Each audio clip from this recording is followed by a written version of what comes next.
사실상 내가 부모님한테 받는 거는 10억짜리 아파트긴 하지만 전세금 빼버리면 3억밖에 안 되잖아. 내 재산을 자녀한테 주는데 내가 왜 세금을 내야 돼? 이렇게 말씀하시는 분들도 중간에 제끼고 바로 주면 세금을 못 받잖아요. 네. 그래서 이런 걸 싫어해요. 싫어하는군요. 네, 싫어해요. 자, 다음은 이제 부담부 증여 관련된 내용이에요. 이거 많이들 하고 계시죠? 네, 요거 한번 잘 들어보세요. 자, 저는 충남 공주에 주택을 2채 가지고 있습니다. 하나는 아파트이고 하나는 제가 거주하고 있는 단독 주택입니다. 전세로 주고 있는 아파트를 아들에게 증여하려고 한다고 합니다. 자, 전세가 있는 상태에서 아들에게 전세 자금을 끼고 증여하면 세금이 좀 적다고 들었습니다. 이걸 이제 부담부 증여라고 하죠. 자, 제가 하는 내용이 맞는지 궁금합니다라고 질문을 주셨어요. 이게 어떻게 되는 거죠? 네, 얘는 이제 부담부 증여라는 용어부터 네. 설명을 드리는 게 맞을 것 맞아요. 같아요. 이게 증여는 증여인데 부담을 진 상태에서 증여를 한다고 해가지고 네. 부담부 증여라는 표현을 쓰는데요. 네. 예컨대 이제 아파트가 하나 있는 상태에서 이게 10억짜리예요. 네. 근데 전세가 7억에 들어가 있어요. 네. 그걸 아들한테 주고 싶어요. 그러면 증여라고 얘기를 하면 총 자산가액에 대해서 세금을 내기 때문에 네. 10억에 대한 증여세를 내야 되거든요. 네. 증여세는 10%에서부터 50%까지 있어요. 네. 누진적으로 세금을 내는데 자녀 입장에서는 뭐냐면 네. 10억짜리 아파트를 받는 건 맞는데 전세가 7억이 껴있기 때문에 네. 이 사람이 나간다고 하고 내가 그 집에 들어가고 싶으면 내 돈 7억을 끌어와가지고 이 사람한테 그렇죠. 줘야 나가고 네. 사실상 내가 부모님한테 받는 거는 10억짜리 아파트긴 하지만 전세금 빼버리면 3억밖에 안 되잖아요. 그럼 나는 3억에 대해서만 세금 내야 되는 거 아니냐? 라고 얘기를 할 수가 있잖아요. 네. 그래서 그거를 보완하기 위해서 만든 제도가 부담부 증여예요. 내가 자녀한테 10억짜리 아파트를 주지만 네. 전세금 7억 원은 주는 사람 입장에서는 부채잖아요. 네. 전세입자가 나가겠다고 하면 그쵸? 언제든지 돌려줘야 되는 금액이기 때문에 나의 채무를 낀 상태로 이 재산을 자녀한테 주게 되는 거는 네. 부모님 입장에서 보면 전세라는 채무를 자녀한테 양도하는 거고요. 이 차이가 남은 3억을 자녀는 실제 받은 거잖아요. 네. 그럼 이 3억에 대해서만 증여세를 내게 하는 구조예요. 요게 굉장히 많이 쓰였어요. 네. 왜냐하면 10억에 대한 증여는 전체 재산에 대해서 세금을 내는 건데 그 전세금인 7억을 빼고 나머지 3억은 실제 받은 거니까 증여세를 내는데 요 7억 원은 네. 7억 전부에 대해서 양도세를 내는 게 아니라 사실 이 집을 취득했을 때가 있잖아요. 네. 양도세는 취득한 거 대비해서 나중에 매매하는 거 비교해서 이익이 난 거에 대해서 세금을 그렇죠. 내기 때문에 훨씬 더 세금이 적어요. 그러니까 이런 거를 부담부 증여라고 해서 예전에는 굉장히 많이 했는데 네. 요즘은 문제가 되는 경우가 있어요. 뭐죠? 그게 왜 그러냐면 지금은 조정대상 지역이라고 해서 네. 전국의 대부분의 지역이 조정대상 지역으로 선정이 됐잖아요. 네. 그러니까 집이 한 채가 있는 경우에는 뭐 양도세, 1세대 1주택 비과세 이런 걸 받을 수가 있는데 조정대상 지역에 보통 이제 부담부 증여를 하시는 분들은 2채 이렇게 있으신 분들이에요. 그렇죠. 네. 그래서 자녀한테 줘야지라고 하시는 분들인데 이런 분들은 조정대상 지역에 집이 있기 때문에 양도세가 부과된다고 했잖아요. 네. 다주택자예요. 그러네요. 많이 양도가 아니고 부담부 증여할 때도 다주택자 이슈가 되기 때문에 본인이 조정대상 지역에 집이 2채 있다. 이걸 부담부 증여로 자녀한테 줄 거다라고 얘기를 해도 세금을 중과해서 내야 된다는 의미가 돼요. 그러네요. 네, 그래서 요거는 계산해봐야겠네요. 네, 조정대상 지역이 아닌 곳들 있잖아요. 그런 데에서 이제 주시는 분들은 그냥 부담부 증여를 해서 주시면 좋고 만약에 서울이나 뭐 부산이나 이런 식으로 조정대상 지역에 선정된 곳이고 내가 집이 2채 이상 있고 이러면 다주택자 중과라는 부분도 있거든요. 그러니까 중과하는 양도세하고 증여세까지 계산을 해서 증여만 하는 게 나은지 부담부 증여하는 게 나은지 세금을 두 개를 비교해 보고 나서 결정을 하시는 게 맞고 또 이제 증여 같은 경우에 또 이슈가 되는 부분이 네.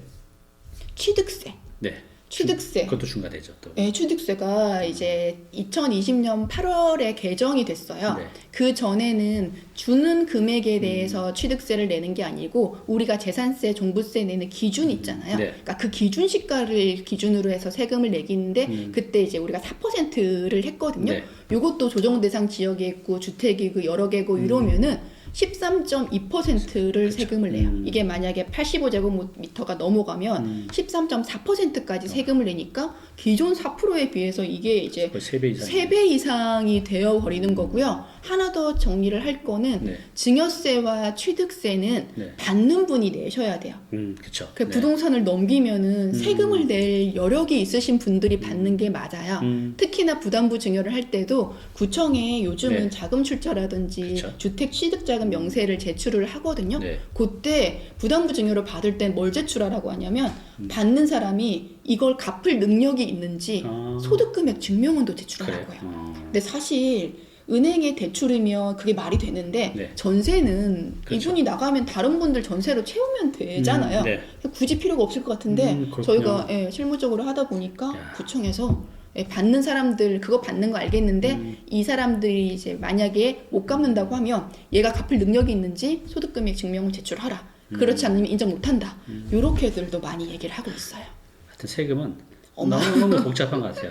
그러니까 이제 받는 사람은 징역세하고 취득세도 내게 되는데 맞아요. 이거를 낼 능력이 있는지도 보겠네요. 못하면 이것까지도 또 증여를 해줘야겠네. 네네, 맞아. 그것도 증여로 또 보는 거예요.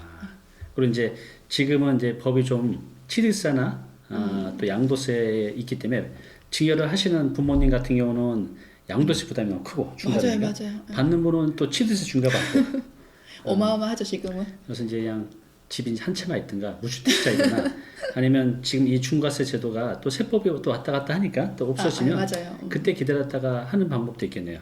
어쨌든 간에 그럼 여기 이 부담부 증여에는 전세금도 있지만 그 대출도 여기 포함이 된 거죠. 네. 이 재산에 기속된 건데 가끔 또 그렇게 하시는 분이 있어요. 부모님 재산인데 부모님 재산을 담보로 자녀분들이 혹시 이제 공동담보 해가지고 대출 받으시는 네. 거 있잖아요. 네. 그거 같이 넘겨주면 그것도 부담부 증여 아니냐라고 하시는데 아니에요. 그건 아니에요. 네. 실제 소유하신 분의 대출이 넘어가야 돼요. 그러니까 이분들 전세 계약도 이분이 전세입자랑 하셔야 되는 거고 네. 소유가 등기부 등본상의 소유자이신 분이 이분이 직접 대출을 받은 금액을 이제 증여받는 자녀분들이라든지 이분한테 그대로 넘겨줬을 때만 부담부 증여로 인정하는 거지 받을 사람이 대출을 여기 받았다. 그렇군요. 그건 또 인정이 안 돼요. 네, 알겠습니다.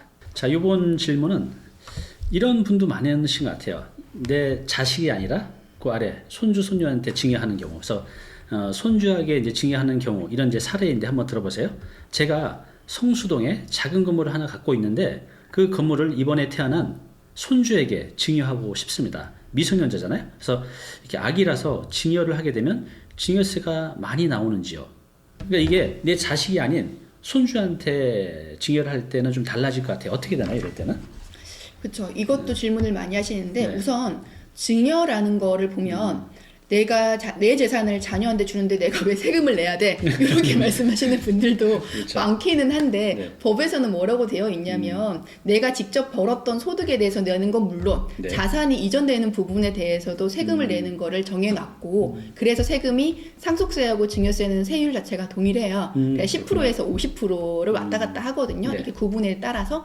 근데 이제 상속이든 증여든 보면 직계비속 아버지가 나한테 아니면 내가 자녀한테 네. 이런 식으로 한 단계라고 우리가 얘기를 하는데 그렇게 주는 거에 대해서는 규정을 명확히 해놨어요. 네. 이제 증여 관점에서 보면은 이제 직계 비속한테 주던 직계 존속한테 주던 10년이라는 기간 동안에 5천만 원까지는 줘도 세금을 안 매기겠다라는 규정을 해서 아이가 태어나면 태어났을 때 5천만 그러니까 근데 미성년자는 또 2천만 원이거든요. 네. 태어났을 때 바로 2천만 원을 2천만 원? 주고 이제 한 10년 지나고 10살 되면 또 2천만 원을 주고 성인이 되면 5천만 원을 5천만 주고 네. 이런 거에 대해서는 세금을 안 매겨요. 음, 아예 바로 직계 비속이기 때문에 네. 그런데 이제 할아버지 할머니가 손주가 너무 예뻐가지고 재산을 주고 싶을 수 있잖아요. 네. 근데 나의 원래 상속인은 자녀인데 얘를 제끼고 바로 주게 되면 어떤 문제가 생기냐면 네. 세무서 입장에서는 원래 이 부모님이 자녀한테 줄 때 상속세든 증여세를 한번 받고 그쵸. 자녀가 또 그 밑에 자녀한테 줄 때 또 받아야 상속세나 증여세를 또 받는데 못 받는 중간에 제끼고 바로 주면 세금을 못 받잖아요. 네. 그래서 이런 걸 싫어해요. 싫어하는군요. 네네 싫어해요. 네. 그래서 법으로 할증 과세라는 거를 만들어 놨어요. 아이고. 이 할증 과세가 뭐냐면 이렇게 2번 내야 될 거를 건너뛰고 본인이 한 번만 주기로 했으니까 한 번 내는 거에 30% 더 내놔. 30%씩 나요? 네, 그러니까 30% 할증이라서 1.3을 이제 내게 되는 거죠. 근데 저는 이제 부동산이 많으시거나 네. 이제 할아버지가 자녀한테 재산을 줄 건데 음. 자녀분들이 할아버지보다 자산이 더 많은 경우들도 가끔 있더라고요. 그래요? 받을 필요가 없는 거죠. 네. 그럴 때는 손주한테 바로 가는 게 사실상 세금도 적게 내고 유리할 수 있기 때문에 그런 거 컨설팅할 때는 할증한다고 하더라도 할아버지가 손주한테 주는 게 그럴 수도 더 있겠네요. 나을 수도 있다. 특히나 이제 부동산 같은 경우는 시세 가치가 굉장히 나중에 많이 오를 거를 대비한다면 네. 할증을 해도 괜찮다라는 말씀을 드리는데 이때는 30%를 말씀을 드렸고 이 재산이 20억을 초과하면 또 네. 미성년자면 40%를 할증을 하기는 해야 돼요. 그래요? 네, 그래도 두 번 하면 200% 내야 될 거를 130%, 그러네요. 140% 내면 되기 때문에 이런 거를 활용을 하시는 분들도 많다. 이 말씀을 드리고 싶고 하나 더 말씀드릴 게 네. 10년 동안에 5천만 원이라고 얘기했더니 어떤 고객분이 그러면 내가 나의 아이한테 5천만 원 주고 우리 남편이 5천만 원 주고 할아버지 할머니가 5천만 원씩 주고 왜 할아버지 왜 할머니가 5천만 원씩 주면 이 자녀 갓 태어난 손자 입장에서 보면 갓 태어난 미성년자지만 만약에 성인이라고 한다면 네. 2억이네요. 그 여섯 명이 5천만 원이라고 3억이네. 만약에 하면 3억을 한 번에 받을 수가 있잖아요. 너무 좋다. 네. 이런 이제 창의적인 아이디어를 말씀을 하신 분이 있는데 안 되나요? 법으로는 안 돼요. 한 명만 다 합쳐서. 합쳐서. 합쳐서. 그러니까 세금은 증여자와 수중자끼리 이제 세금 계산을 하는 건 맞는데 비과세는 그러네요. 비과세는 한 번밖에 안 된다는 거를 또 알고 계셔야 될 것 같아요. 이제 미성년자는 2천만 원까지, 성년은 이제 5천만 원까지 네. 10년 단위로. 10년 단위로. 이렇게 이제 어쨌든 이렇게 절세 부분이 있으니까 미리미리 하는 것도 좋을 것 같아요. 네, 요즘은 그래서 많이들 하세요. 그러니까 이제 논외긴 한데 2천만 원을 받아서 네. 그걸로 주식을 하나 사신 분들이 그래요? 10년, 20년 지나서 조금 그러네요. 좋은 우량 주식을 사면 배당도 나오고 이렇게 계속 올라가잖아요. 이거를 인정할 수 있는지 없는지에 대한 이슈도 있었어요. 그래요. 근데 어떻게 이거 되는 거죠? 그러니까 만약에 2천만 원을 증여하고 하나의 계좌에다가 그것만 상태로 그냥 20년이 지났다면 그거에 대해서는 인정이 되는데 그래요? 만약 이거를 부모님이 아이의 계좌를 터서 2천만 원을 가지고 막 여러 군데로 사고 팔고 해서 주식을 이렇게 해서 성인이 됐을 때 재산이 이만큼 불어났다. 그 인정 안 그거에 되죠? 그거는 실제 운영을 차명으로 그래요. 부모님이 자녀 입장에서 한 거지만 그게 아니라 사실 2천만 원 받아서 하나에만 넣고 잠겨 놓는 거죠. 그러면 그거에 대해서는 그냥 순수하게 증여했다. 이렇게 보더라고요. 그리고 10년이란 기간 동안 2천만 원 넣은 게 우량주 같은 게 뭐 2억이 그쵸. 될 수도 있잖아요. 맞아요. 괜찮네요. 많이들 하시기 때문에 뭐 크게 부담 없이 저는 주위의 분들이나 친구들한테도 이렇게 얘기를 하거든요. 네. 2천만 원 뭐 크다면 클 수도 있고 적으면 적은 금액이기는 한데 그 정도 금액은 넣어가지고 얘가 나중에 뭔가를 할 때 활용할 수 있으면 좋으니까 미리 해놓으라고도 말씀드려요. 네, 알겠습니다. 자, 또 제가 질문 드려보겠습니다.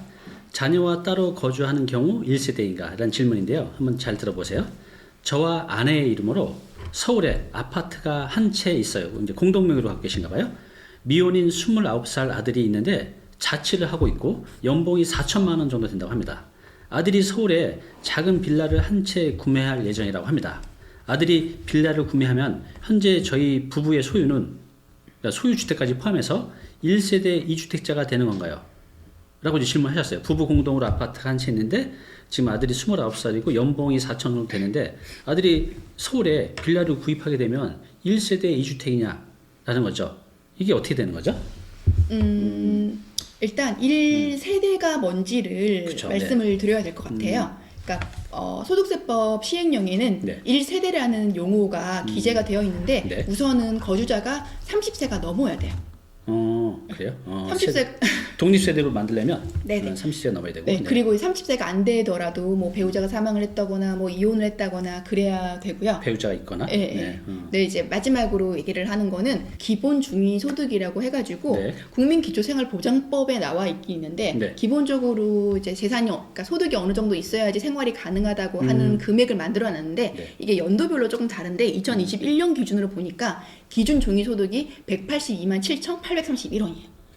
한 달 소득이요? 예, 근데 그 기준 소득의 40% 이상이에요. 40% 예, 이상. 이거에 40%가 하면 70한 2만 3만 원 요거밖에 안 돼요. 네. 그거 이상을 매월 본인이 벌어서 네. 독립적으로 생계를 유지할 수 있으면은 30세가 안 됐다고 하더라도 이제 독립세대가. 별도의 세대를 볼 수 있다. 이렇게 되어 있어요. 네. 그러니까 지금 사연자 같은 경우는 29이기 때문에 법적으로 정해놓은 30이 안 된 거는 안 되네요. 맞아요. 네. 하지만 기준 중위소득의 40%면은 제가 아까 72만 원, 3만 원 이 정도라고 네. 했잖아요. 근데 본인 소득이 이미 연봉이 4천 훨씬 가까이 높네요. 되기 때문에 부모님의 도움을 받지 않고서 본인이 경제적 활동을 할 수가 있고 네. 살 수 있다고 보기 때문에 이제 같이 살고 있거나 아니면 따로 살아도 그냥 별도의 세대로 볼 수 있다. 네. 이렇게 되기 때문에 부모님이 뭐 집을 처분을 하시든 자녀분이 이걸 사서 처분을 하시든 그때는 1세대 1주택자로 별도로 각각 혜택을 받을 수 있습니다. 그럼 이제 중과세 그런 건 없는 거네. 네네. 각각 1세대 주택이니까. 이게 그래서 중요한 거예요. 아마 이거 질문하신 분도 내가 집이 있는데 자녀가 빌라 이제 얼마 안 되는 거 샀는데 얘 때문에 내가 집 할 때 네. 내가 1세대 1주택 비과세 못 받고 중과될까봐 고민을 하셔가지고 질문을 하셨었는데 네. 그게 아니고 나이가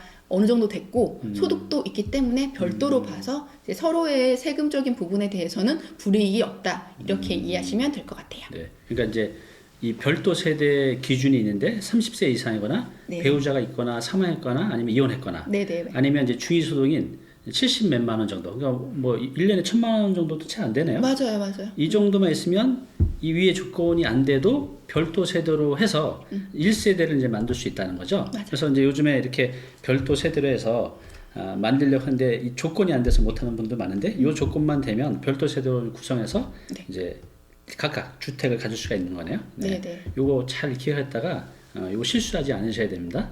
네, 또 이제 질문 드려볼게요. 이건 조금 이제 복잡한데 잘 들어보세요. 자, 주택이 세 채 있다고 합니다.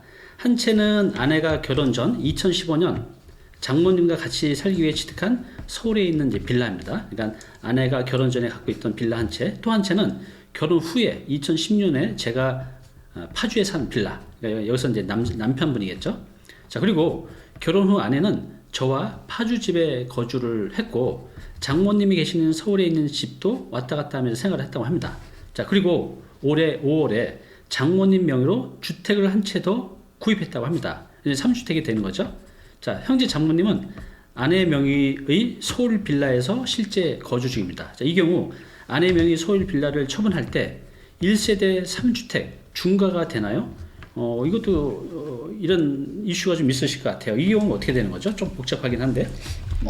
그렇죠. 우선은 부부가 경제적인 이제 같은 구성원이라고 보는 게 맞아요. 네. 그리고 장모님은 만약에 이제 아내분이 결혼하시기 전에는 두 분과 같이 살았고 경제적으로 이제 구체적인 건 들어봐야겠지만은 네. 어쨌든 같은 세대로 볼 수도 있었겠지만 네. 결혼도 하셨고 또 장모님은 장모님대로 본인은 이제 배우자분은 배우자분대로 별도의 주택을 다 가지고 있기 때문에 네. 이 1세대로 보는 거를 합산을 할 때는 네. 대부분은 부부는 그냥 같은 세대로 봐요.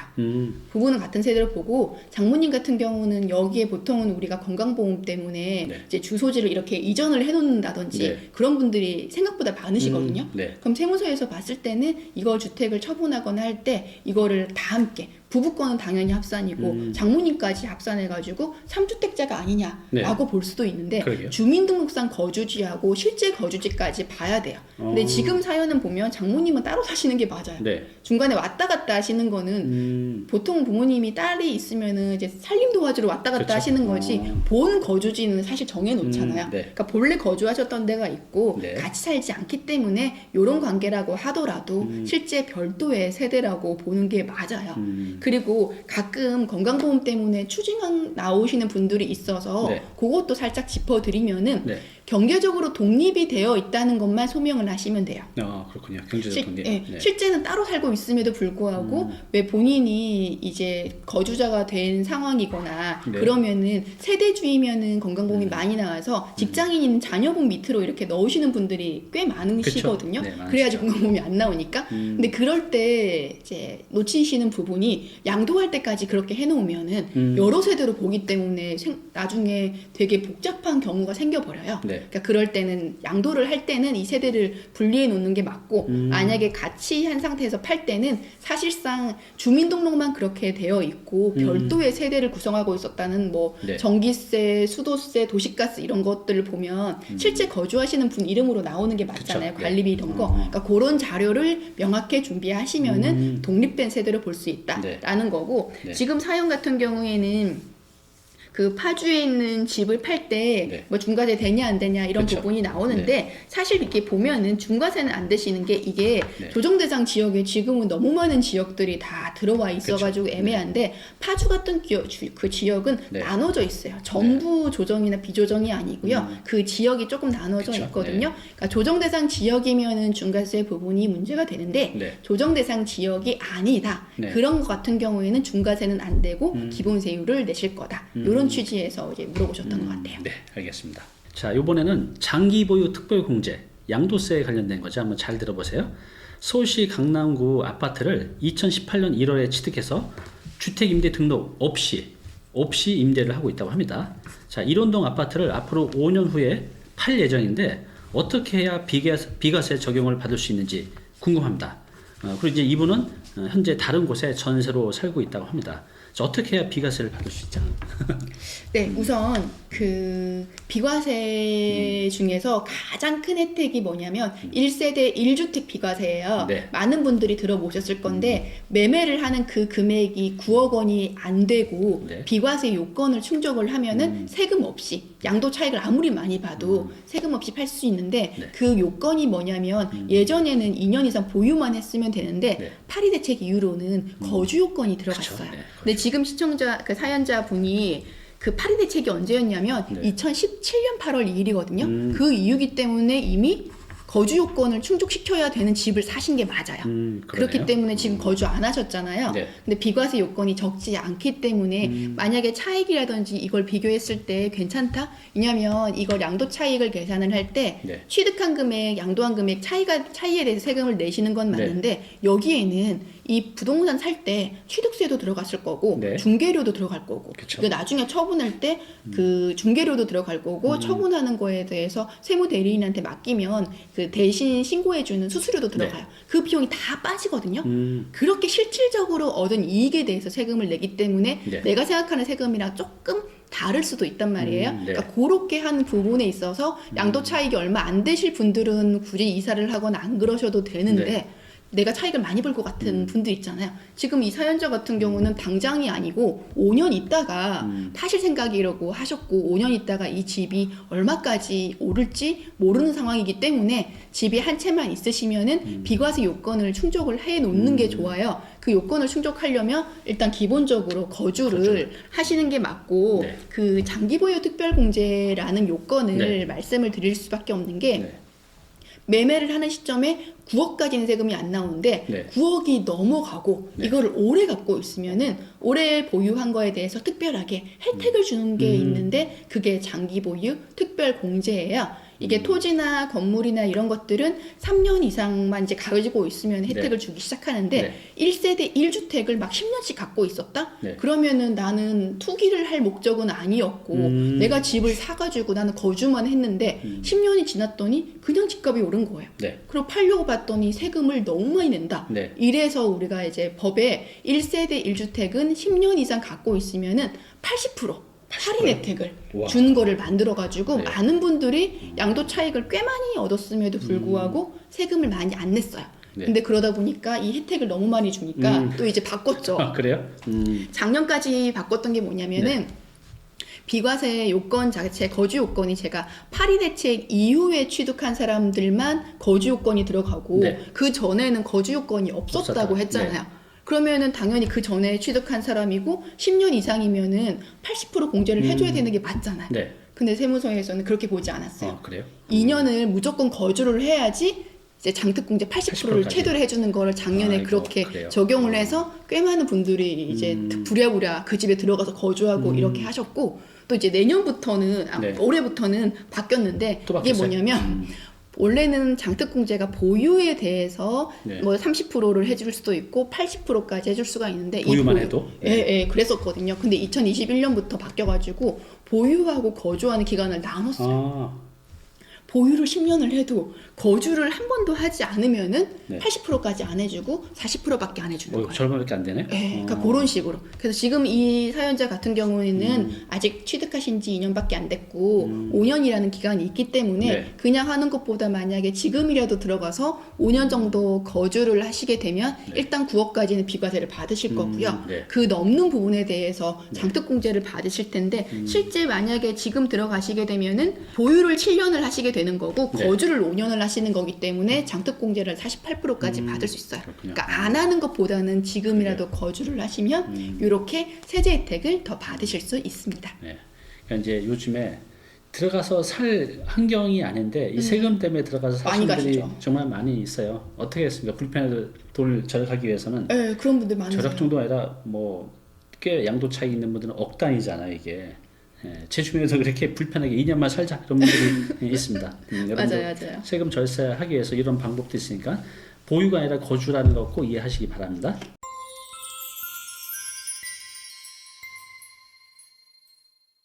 네, 오늘 정보 도움이 좀 되셨나요? 앞으로 이런 정보 계속 받아보실 분은요, 여기 구독 부탁드리고요. 그 다음에 오른쪽은 제가 추천한 영상입니다. 꼭 한번 보시기 바랍니다.